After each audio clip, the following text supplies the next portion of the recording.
Kim Chu, Paolo Avellino iniintriga na magkasamang natulog sa iisang room.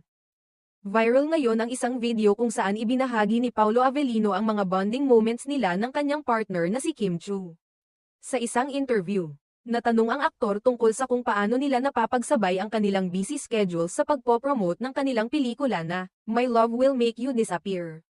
Ayon kay Paolo, nakasanayan na niyang mag-jogging araw-araw upang magpakondisyon, lalo na't hindi lahat ng mga hotel na kanilang pinupuntahan ay may gym.